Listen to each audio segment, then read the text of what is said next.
Welcome to What's Trending. This is a show where we talk through all of the stories that have been getting your attention online. With me this week, returning, is Pete Barnes. Pete, thank you so much for joining me again. Love having you on. Thanks for having me back. Always good fun. And let's jump straight into the first topic.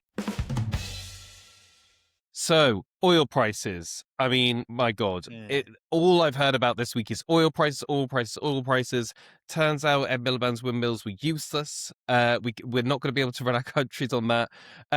Where do you stand on this? I think, sometimes I think other papers just try to get us all scared, get us invested, get us clicking, but oil is no laughing matter. How seriously do you think we should take this? So we really should take it seriously because oil isn't just petrol. It's the underlying, factor of things like food distribution, it's heating, it's manufacturing, it's packaging, it's large chunks of business operation costs. It is literally everything. So we have to take it very seriously. When barrels of oil are going up to nearly $100, per barrel, that's something we should be concerned about. Now, Iran have actually said they want to push it up to $200. That would be unprecedented. It wasn't even that high over COVID. So, we have to be very careful about how we kind of talk about it because just talking about it can exaggerate the price of it. And it's one of those kind of things that you don't spook the market and you don't spook oil markets. That's the big rule in geopolitics because it literally defines how long a war could go on because wars are so expensive now. Just the sheer movement of people to keep it all operational, all the rest of it. It is very, very important. But we shouldn't let it be the defining factor of whether we do something or not. We have to start realizing that it's not the Iran crisis that had caused the energy crisis. We had an energy crisis before Iran. Like you said, Ed Miliband's windmills were not going to power the United Kingdom. We already had a huge problem there, shutting down the North Sea oil excavations. And, we literally have decades, if not centuries of, shale gas underneath our feet as we speak. And we're not doing anything about it. So the more we are relying on foreign oil and gas, the more things like Iran is going to affect us. So if we had our own energy supply, we would be a little safer. So it is literally one of those, we kind of told you this was going to happen, and it's happened. And, it's everybody else who's going to start feeling the pinch because let's not forget Ed Miliband has 2 ovens, so he'll be perfectly fine. Well, I mean, you kind of have moved on to where I wanted to take this, which is what should the UK response be? Because I think some people might suggest, look, we, especially in the UK, have lived in relative peace for decades now, and people have got complacent. There's this idea of luxury beliefs. Was, the realistic side of we need to be pushing for cleaner where we can. But do you think this is a wake-up call and that actually the public will start demanding more energy security and to stop relying on importing oil and to have our own? Yeah, I really hope so, but we should have had this back in 2003 or 2004, obviously when we had the Iraq and Afghanistan crisis and those prolonged wars, because this isn't going away. I think you make a really good point here about we have this idea that we have lived in peace. We haven't. The world is an awful, terrible place full of awful, terrible people that want us to stop us having these kind of conversations, to stop us going about our daily lives. And we have to wake up to that reality. I am rather hoping now, though it is waning by the hour, that we might start to realize that, we have to have a defense. We have to have an army. We have to have energy security. Food security is going to be unprecedented, which is why attacking the farmers made absolutely no sense to anybody with a brain, because the more you rely, again, on foreign imports, the more you're reliant on a partner or another country that could actually get him more involved in these crises or less involved or whatever. You're relying on somebody else to feed you or to keep the light turning on. That's a big problem. And yeah, I hope we have that wake-up moment. My hope is often, diminished very quickly when I look at the narratives that come out of even those, stations that profess to be on the right or, anti-net zero or whatever you want to call it. The way they're talking about it is not, it's not doing it for me, I'm afraid, for want of a better phrase. And, well, kind of on that point there, I mean, how bad do you think things need to get before people sort of say, look, we've got to be reasonable here, we're going to need some energy security? Or do you think that people are just so ideological now, they'd rather die in a cave than, go against their principles? Realistically, I think there needs to be rolling blackouts. There needs to be a real jolt in the system, if I'm being honest, because we don't really do anything until it's too late. We're not a Mm. preemptive kind of country anymore. We don't really plan things out. And I think we're starting to live in the consequences of that. It's why I've called like the last 5 to 10 years the era of consequences, because everything people have been warning about has happened and we haven't reacted to it, no matter whether that be domestic or international politics. And I do think we need to have that kind of food shortage, that kind of energy crisis, an actual energy crisis, where the lights don't turn on and you have to have blackouts. So you have to have these measures that we used to have in the 1970s, long before people like me and you were even born, that, unfortunately have to wake people up, because you're right, this is that luxury idea that everything is fine, we're going to be perfectly okay, we're Britain, it's great. It's not. And I think the Iran crisis hasn't caused any of this. It has shown a lot of what we've been worrying about and been screaming at the public to pay attention to. But when you keep flooding money into things like welfare, I'm sorry, there is a consequence to that, and here we are. Well, we'll see. I mean, oil's a big deal. I mean, I think that a lot of people, especially with so much of the conversation has been on about renewables for so long now, I actually feel like there's a couple of people that are shocked that oil was still a big thing, which of course it is. It's like, I'm yeah, surprised, like yeah. we still need it. Let's move on to the next topic. Right, AI, never far from this podcast. So, governments and tech companies are investing heavily in AI infrastructure, from chip production to massive data centers now. And the race is really reflecting a shift where artificial intelligence, it's not just a software now, it's almost becoming a foundational layer of the global economy. And this has happened so quickly. Where are you on AI? Because I know some people like me are ecstatic over it, think it's the best thing since sliced bread. And others are terror. And I would say, I caveat that we've got to be careful. But others are just like, this is the devil and it's doing it environmental harm. Where do you stand on it and government's reliance on it? Well, I find it interesting you think that this has happened all of a sudden. I think the AI revolution has been in the background quite a lot, but it's not really come to the front because people haven't been able to access it. But we've not really had the ChatGPT user interface where a normal everyday person could use it. I think it's brilliant. I use it pretty much every day. I've used it at least, 10 times just in this morning. It's rather ridiculous, actually, how reliant you become on it, I have to admit. Mm-hmm. But I am concerned about how quickly it has got into the infrastructure of the nation. But it doesn't surprise me. But we don't have safeguards. We don't have a policy on AI. We have a minister who doesn't even know to turn on a computer, let alone actually to understand how AI actually works. I was very fortunate to go to Bletchley Park when we had the big AI summit here when Elon Musk spoke and all that kind of thing. And it was interesting, actually, the number of people at that kind of conference were saying, you've got to stop us because we're just going to keep developing and developing and developing. And it was very interesting to see how they were saying, if governments don't, intervene, we're going to, get into a big problem here, because it's just the nature of, scientists and, they want to know what else you can do. But we have to have a kind of fallback. We have to have safety plans. And also, as we go back to energy policy, what do we do when the lights don't turn on? So therefore, our kind of defense systems might not turn on because we're so reliant on AI. This is the big thing, why data centers, why energy security is not just a national security thing in terms of, fighting off Iran or whatever. It's in terms of, can we defend ourselves? Can hospitals keep up to date? Can our transport system run? Because that's what AI is basically running now.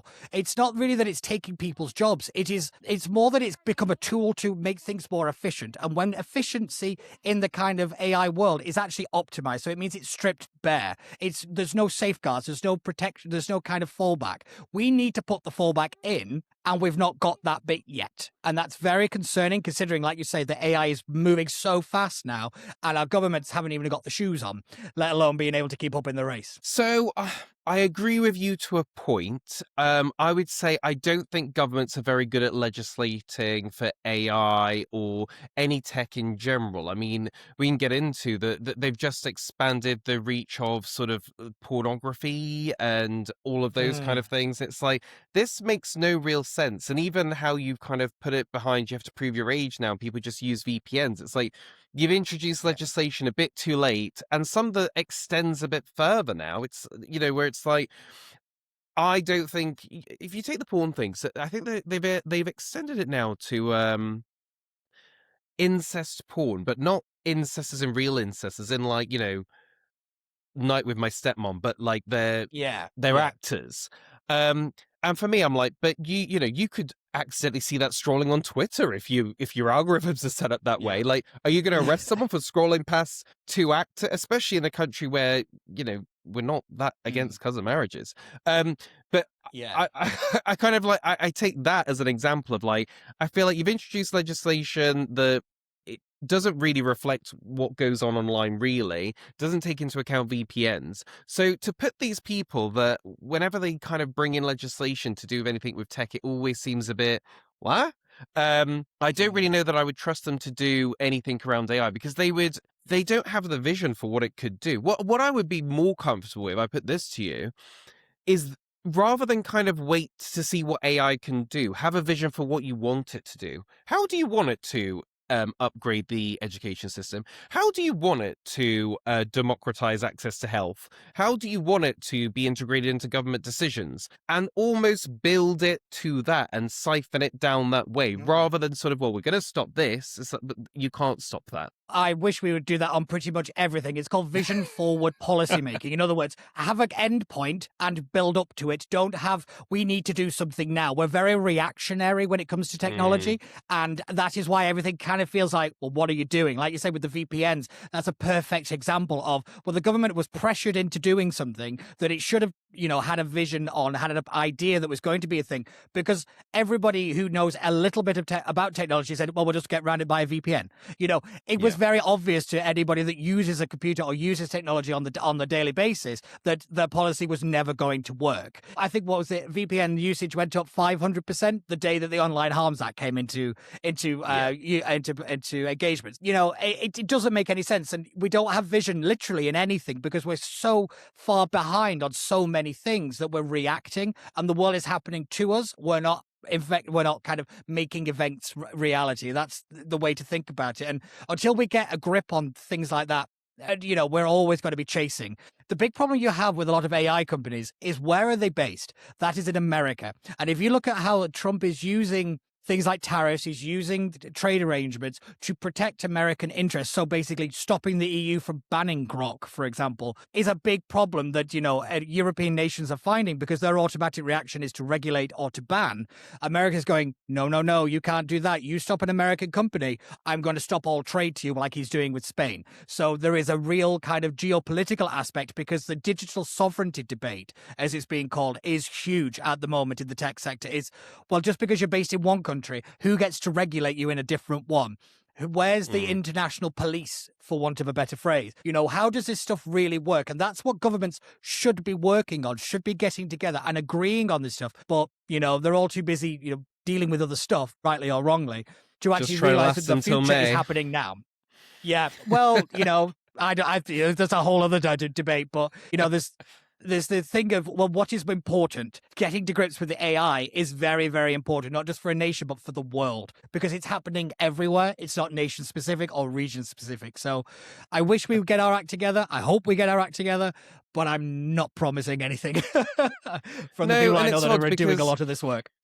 I would see AI more on par with the internet, which I think we could all Mm. say was a universal good, that connectivity, being able to research anything whenever you wanted, and the emails. So I think it's going to be more, it's a revolutionary in that way. But I would say, I think as a society, we got things wrong with things like social media, which I think caused just absolute chaos and Mm. screaming and polarizing for no reason. So it can also go wrong. And yeah, I just hope that they come out with a bit more of a vision. But ultimately, and I think we're seeing this a lot right now, is a lot of governments, you touched on it a little bit with kind of how Trump's treating other countries, but like, a lot of politicians now, I don't think they have many levers to pull.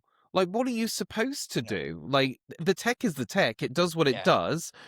we all know that everyone is quite annoyed with when you try and legislate against it because you're never going to please everyone. Yeah, I think this is the big thing that people have come to realize is that the nation state, this idea of individual states all happening, well, bouncing off each other, are dead. So basically what we're living in now is the market state. So what happens in one country is very much our business because of how it affects our day-to-day life, because of things like the internet, AI. Social media is a prime example. I always use the one to say, how many times have you used Facebook to sign into a Wi-Fi? You do it all the time now. We don't even think about it. It is how little things like that have encroached into our daily lives and have affected everything on such a fundamental level.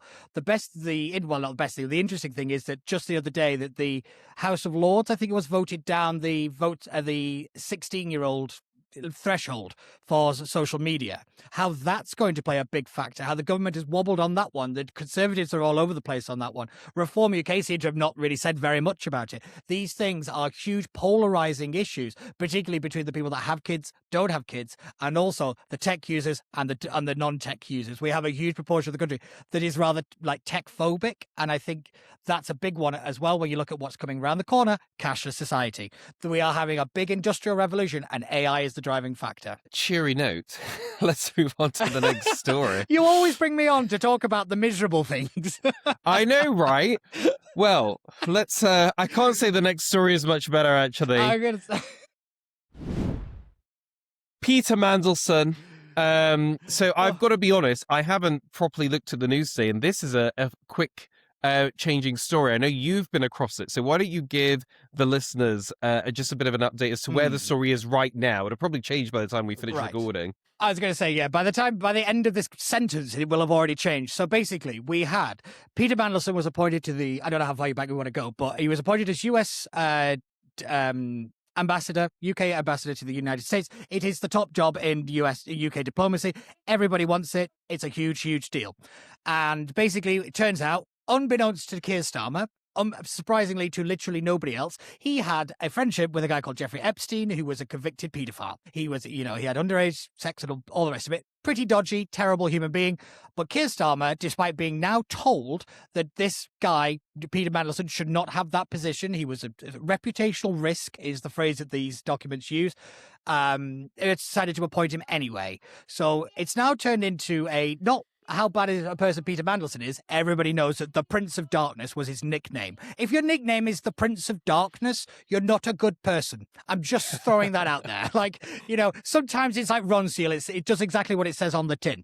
And Peter Mandelson is a prime example of that. But the thing for Keir Starmer now is, so obviously we now know what he knew. But the question is, why did you appoint him?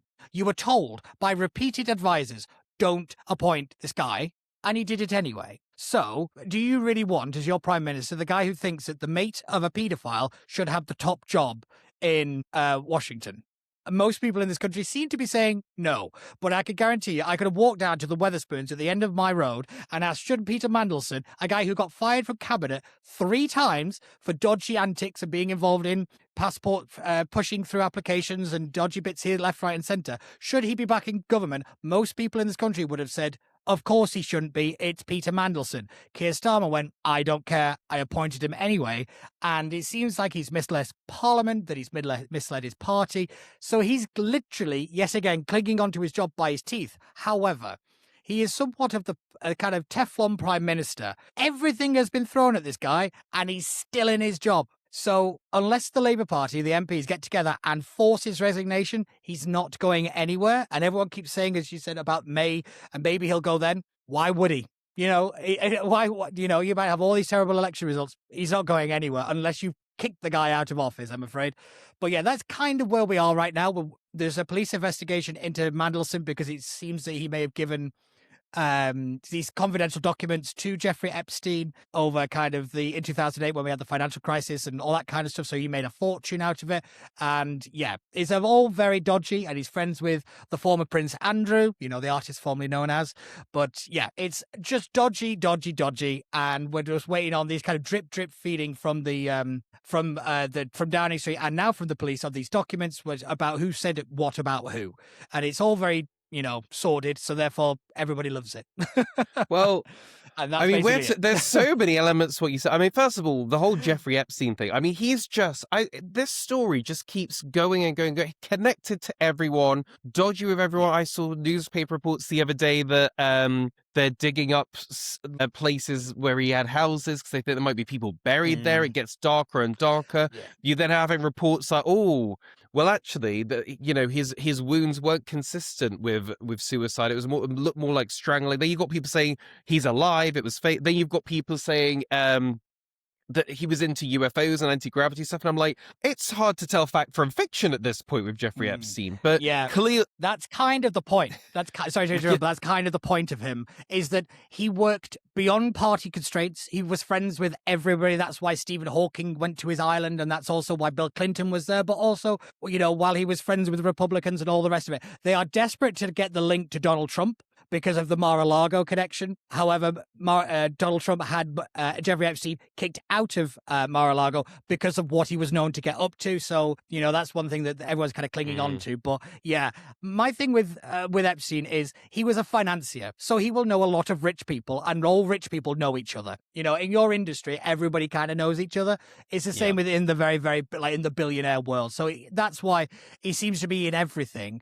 But it is very deliberate that, he even in his death, people don't know about him. And it was very famously, well, where did he get his money? Where did he get this? Nobody knows very much about him. So a lot of people do actually think he's a spy. So it's rather ridiculous, actually. But yeah, again, people love the conspiracy. But yeah. Back to our politics, though, and Keir Starmer, because I agree with you. He can't die, can he? Politically, of course. Where's his Horcruxes? Where are all Horcruxes? Right? He just won't go. I think, I think you're actually right on the money where everyone says, oh, well, no one wants the job now because we've got May elections coming up. But after May, he'll be gone. And I've actually said myself, I don't know that he will. Why would he? I mean, what do you think it says about the Labour Party as a whole that it seems that they are playing politics? Because you're absolutely right. If someone has been told this is a friend of a paedophile, he's done dodgy stuff, and you still think, that person is deserving of a top job, that tells me about your moral compass. Surely Labour MPs themselves should be saying, look, we can't have that representing us. That was a really bad decision and we are going to step in, no matter of the costs or the May elections or whoever takes the, it's a moral thing. Are you after a politician with a moral compass? I would like one, yes, I think please. that might be the problem. I would love one. Genuinely love one. After nearly 10 years working in SW1, I can tell you there's about 2. And most of them have been rushed out. The reality is, it's not just a Labour Party problem. It is a problem of our politics. It's a problem of the system that good people don't go into it and good people get crushed very quickly. And yeah, I would like the Labour Party to find its moral purpose again and boot Keir Starmer out and kick this kind of politics out. But I don't see that happening because turkeys don't vote for Christmas. At the end of the day, the Labour Party are going to get ruined at the next election. So if you're a backbencher on a 200 or 300 majority, which is the vast majority of them, you're going to want to keep your job. That's unlikely to happen. So therefore you kick the can and kick the can and kick the can. And the question is, can the country survive 3 years of this? We've just about got over 2 years of it. Can we survive another 3? I don't think we can, but the Labour Party is going to really put that to the test because the Tories are no better on this stuff. A lot of these systems they could have fixed. Lib Dems, where are they in this situation? You've got the Greens on the rise, Reform is on the rise. That is because it is anti-establishment. Anybody who has held political office is getting punished by the electorate, and that is where people like Nigel Farage and Zach Polanski and all the rest of them are coming from. I think you're right. I think people are tired of this system, to be honest, and they're going to these sort of almost wild card options. But I actually think the problem is the fundamental system. I think we're all more informed these days. I think we all like a say more. And I really do think the way forward is going to be referendums on the big issues. I think it has to be. I think I think there's a sort of allergic reaction to referendums because the last one we had, which was Brexit, we went for the biggest thing we could have had. And we didn't have full control over it because it's negotiating with other countries. But for domestic policies, I don't see why you wouldn't put things to the people and say, okay, well, that's the energy policy sorted. Yeah. Okay, well, that's this sorted. I always come back to Yeah, I go back to a quote by Clement Attlee, who said that referenda are alien to our nature. In other words, we don't like to be bothered. We don't like people asking us questions. That's why we elect politicians. It's why we have a House of Commons. It's why we have our system. Is British people tend not to be bothered. And I do think you're right now, because of the corruption, because of the scandal, and because, let's be real, local elections were nearly cancelled. We've had, problems with our voting systems and all that kind of stuff have been very much in the news. People don't trust the system. So I think people will want a more direct impact into our system because of the way that everything has happened. And yeah, I'm not a big fan of that kind of thing, I have to admit, but it is a consequence of bad politics and bad politicians, I'm afraid. So yeah, it's somewhat of a kind of, yet again, our chickens have come home to roost. Yeah. Let's move on to the next story. The next story I wanted to talk about is digital ID, because I kind of thought this was dead in the water, but it's resurrected this week. We're being told 100 random Brits are going to be asked their opinions on it. We're being told it's not going to be mandatory as the Prime Minister originally envisioned it. We're being told that there could be facial recognition put on it. You could need it to access benefits. And my whole take on it is you felt the backlash from left and right united on the idea of mandatory cards. So what you're basically doing is, oh no, it's all free. It's free. Have one. And then you'll make it mandatory once we've kind of got a bit used to it. Almost like how cashless society is working. If I felt that was a plan, it'd be like, and then you just cut off cash, and it's like, well, tough. Get people used to it first. I think it's just a reselling of the pitch of what you want to do. Where are you standing on digital ID? So actually, the last time I did this was when it actually, apparently, we thought it had died. But I think you made a very, very good point here, is that things like this don't die.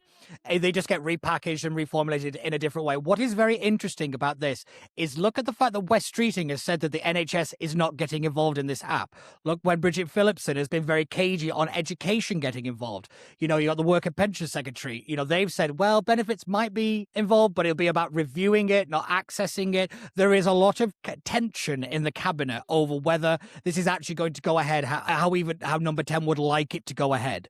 And that's the thing that a lot of us are watching more so now than anything else, is who's very in favor of it and who's very against it within cabinet. Because if a cabinet can't agree on it, it is dead in terms of it going any further than it is.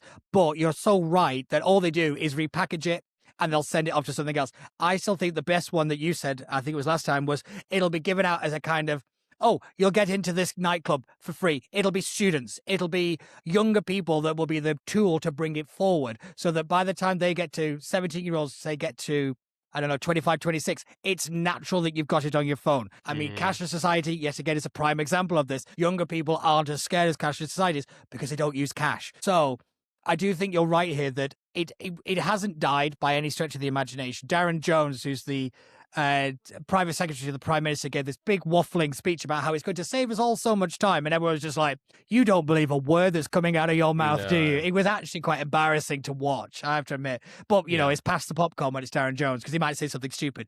But yeah, it's very entertaining, but it's very concerning. What do you think about the money here? Because it's one, I've got so many issues with digital ID. I don't want it. I don't even want it for free or not mandatory. I just don't want it at all.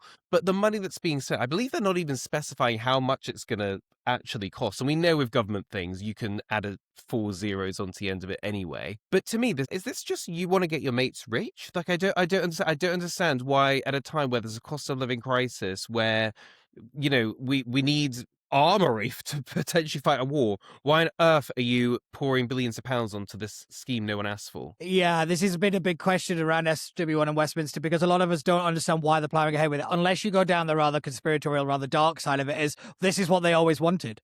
Blair tried this in 1998, or maybe into the 2000s, and that got knocked back by the public very quickly that we don't like it. I go back to the Winston Churchill quote. He called it what did he call it? He said it was tyranny in embryo. In other words, a small little thing turns into a big tyranny and big terror very quickly. And he snapped it right out, because it was going to be a hangover of having an idea after World War II, which you had to carry with you. He made sure that was snapped straight out of abused because that was the fear, is it was going to be abused by the authorities. Because the one thing, whilst you're right, they're not mentioned about the money, they haven't mentioned who has access and what happens if a person who doesn't have access starts accessing your information and you don't know about it. They haven't been specific on the kind of how hard is the book going to be thrown at you if you start messing around with people's private data. That is also dependent on the fact if the government can even keep it safe.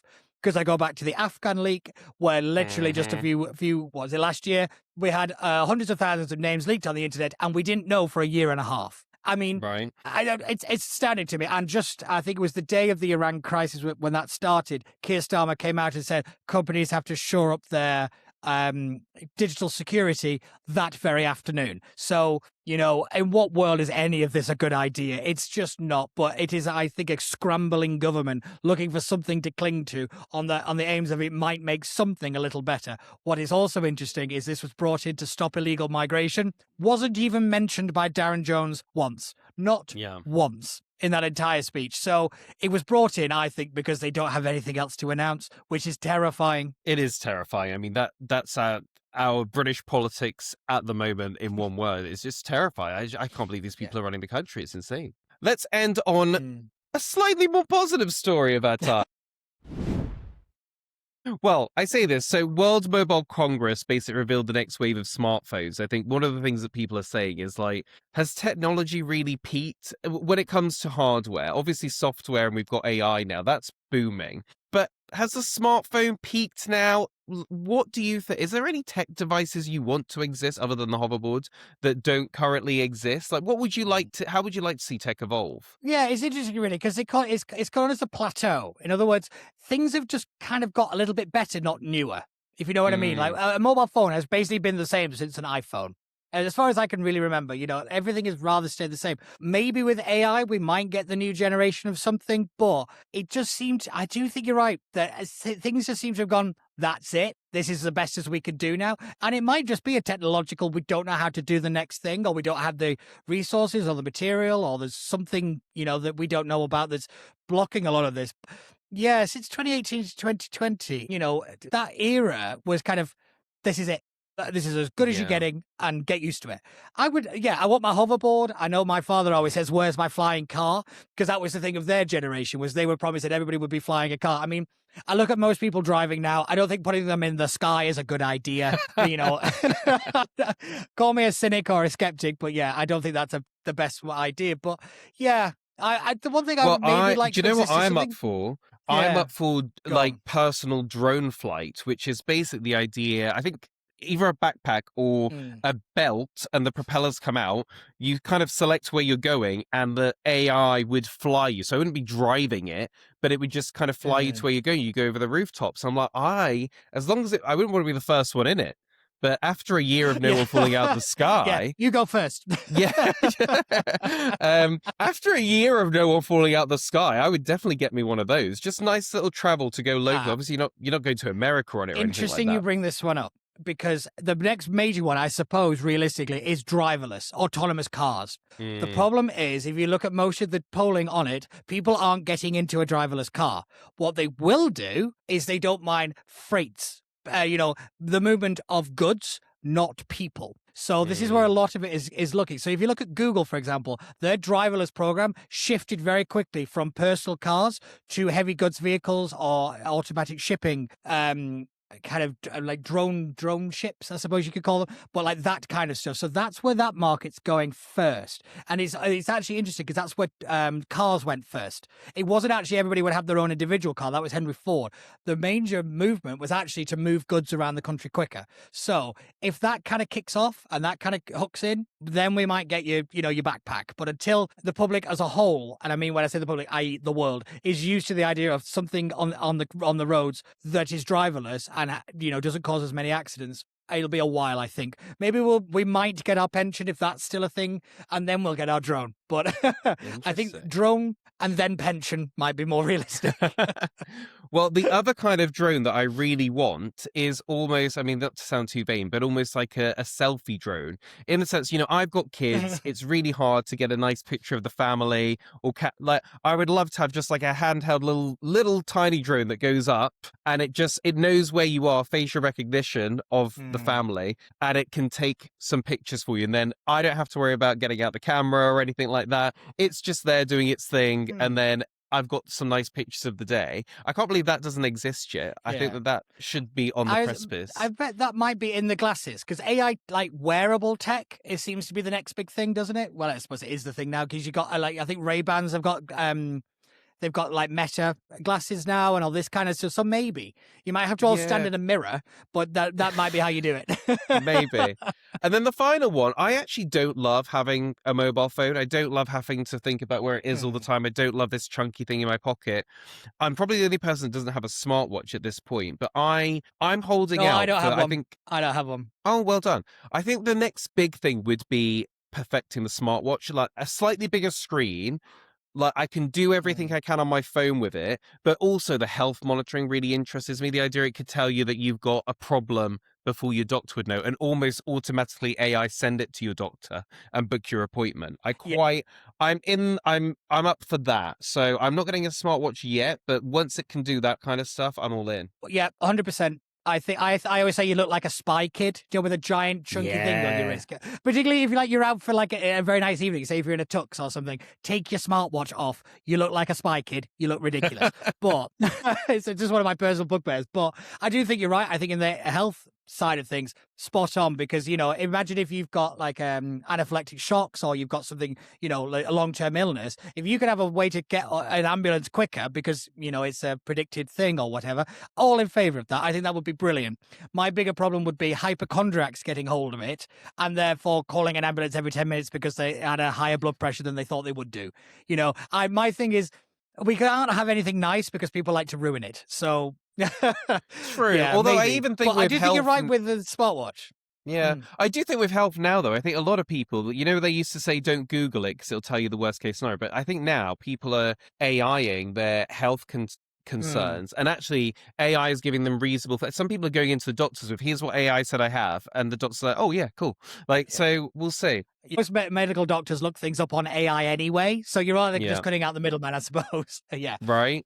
No, it's a brave new world, and the tech is leading the way. Pete, thank you so much for joining me on this episode. If people want to hear more of your sharp analysis, where should they go? You can find me on Twitter or X at PCBonds123, or I'd write a Substack called The Outsider, where I rant about pretty much everything. Again, just search for PCBonds123, and I'm pretty much everywhere. Love it. Thanks so much.